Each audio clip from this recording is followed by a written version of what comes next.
bem-vindos de volta. Se você não viu a primeira parte, corre lá porque você precisa entender todo o contexto dessa história. E se já viu, prepara o coração porque a vingança que vem agora vai ser memorável. Recapitulando rapidamente, meu nome é Clara, fui humilhada publicamente pela minha sogra Dona Lúcia em uma ceia de Natal. Descobri que ela estava usando um falso líder espiritual chamado Pai Severino para manipular meu marido Rafael contra mim. Consegui gravar uma consulta com esse charlatão onde ele confessou tudo. Estava prestes a expor essa conspiração no aniversário do Rafael. E chegou o grande dia. A festa estava acontecendo na casa da Dona Lúcia, como sempre. Ela tinha decorado tudo, preparado a comida, organizado cada detalhe. Era a anfitriã perfeita, como sempre gostava de ser. E todos os convidados estavam lá. Família, amigos, colegas de trabalho do Rafael. Devia ter umas 50 pessoas. Eu cheguei na festa com um vestido bonito, maquiagem perfeita, sorriso no rosto, ninguém desconfiava de nada. Eu era a esposa dedicada, presente e educada com todos. A mesma de sempre. Mas na minha bolsa, eu carregava uma bomba prestes a explodir. As primeiras horas da festa transcorreram normalmente. Música, conversas, bebidas, comida. Rafael estava feliz, circulando entre os convidados, recebendo os parabéns. Dona Lúcia estava radiante, toda importante, se exibindo como sempre. E então chegou a hora do discurso. Rafael subiu em um pequeno tablado improvisado na sala, pegou o microfone e começou a agradecer a todos pela presença, especialmente a mãe dele por organizar aquela festa maravilhosa. Todos aplaudiram. Dona Lúcia estava com lágrimas nos olhos, orgulhosa, e foi então que eu me levantei e pedi a palavra. Rafael me olhou surpreso, mas me passou o microfone. Afinal, era normal que a esposa também fizesse um discurso no aniversário do marido, não era? Subi no tablado, peguei o microfone e olhei para todas aquelas pessoas. Meu coração estava batendo acelerado, mas minha mente estava cristalina. Eu tinha ensaiado aquilo 1000 vezes na minha cabeça. Estava pronta. Comecei de forma leve, fazendo algumas piadas sobre Rafael, falando sobre nosso relacionamento, sobre como eu o amava. As pessoas riam, se emocionavam, achando que seria um discurso doce e romântico. Mas então mudei completamente o tom. Mas o amor verdadeiro, eu disse, minha voz ficando mais séria, não é construído apenas sobre momentos felizes. É construído sobre verdade, sobre respeito, sobre apoio mútuo. E infelizmente, nem sempre temos isso em nossas vidas. O clima na sala começou a mudar. As pessoas se entreolharam confusas, tentando entender onde eu queria chegar. Há alguns meses continuei e fui humilhada publicamente nesta mesma casa. Na ceia de Natal, minha comida foi ridicularizada, meus esforços foram menosprezados, e eu fui transformada em piada na frente de todos vocês. Muitos de vocês estavam lá. Muitos de vocês riram. O silêncio agora era absoluto. Dona Lúcia tinha ficado pálida. Rafael me olhava sem entender para onde aquilo estava indo. Mas o que eu não sabia naquela época, e descobri depois, é que aquilo não foi um incidente isolado. Foi parte de uma campanha sistemática para me destruir, para me fazer sentir inadequada, para me afastar do meu marido. Tirei da bolsa meu celular e o sistema de som portátil que tinha trazido escondido. Conectei rapidamente. E essa campanha, continuei, foi orquestrada por 2 pessoas. Minha sogra Dona Lúcia, e um homem que vocês talvez conheçam, Pai Severino, o líder espiritual que ela tanto admira e consulta. Dona Lúcia tentou se levantar, mas eu ergui a mão pedindo que ela esperasse.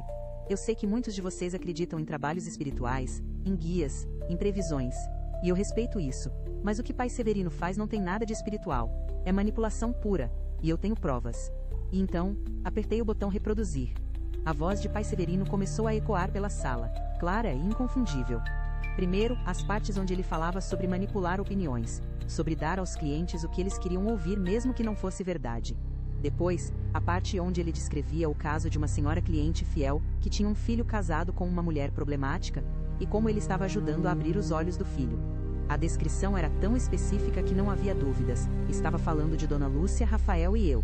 E por fim, a parte mais devastadora, onde ele admitia que às vezes era necessário reforçar certas opiniões negativas sobre pessoas, mesmo sem base real, para ajudar seus clientes a alcançarem seus objetivos. O impacto foi imediato e devastador. Gritos de choque, pessoas se levantando, murmúrios altos. Dona Lúcia estava branca como papel, tremendo, tentando falar, mas sem conseguir articular palavras. Rafael estava em estado de choque absoluto, olhando para a mãe dele como se estivesse vendo uma estranha pela primeira vez. Mas eu ainda não tinha terminado. Isso significa, eu disse minha voz firme e clara, que durante meses, talvez anos, meu marido foi manipulado por essas duas pessoas. Foi levado a acreditar que eu era o problema, que eu tinha energia negativa, que eu estava impedindo o crescimento dele. Tudo mentira.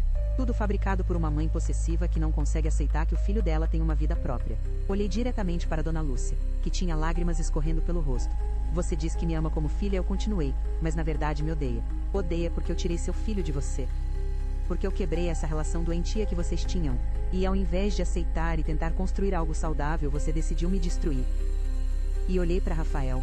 E você, eu disse, minha voz falhando pela primeira vez, você que deveria me proteger, me defender, estar do meu lado, escolheu acreditar na sua mãe ao invés de acreditar em mim, permitiu que ela me humilhasse repetidamente, nunca questionou, nunca duvidou, nunca me apoiou. As lágrimas finalmente desceram pelo meu rosto, mas não eram lágrimas de fraqueza, eram lágrimas de libertação.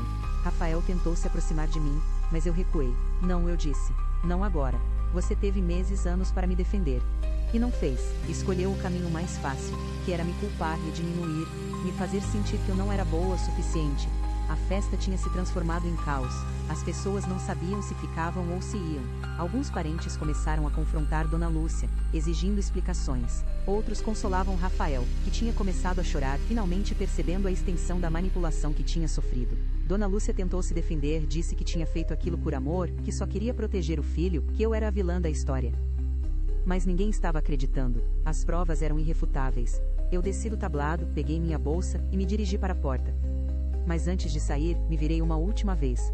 A humilhação que vocês me impuseram, eu disse olhando para Dona Lúcia e Rafael, agora está revertida.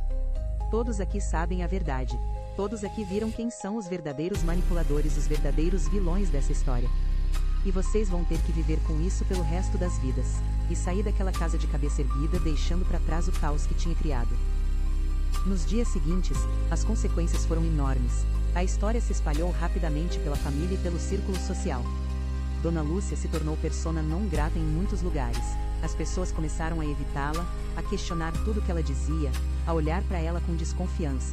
Pai Severino perdeu vários clientes quando a gravação vazou nas redes sociais. Seu centro espiritual ficou vazio, sua reputação destruída. Ele até tentou processar por difamação, mas desistiu quando percebeu que as provas contra ele eram sólidas demais. E quanto a Rafael, ele entrou em crise existencial profunda.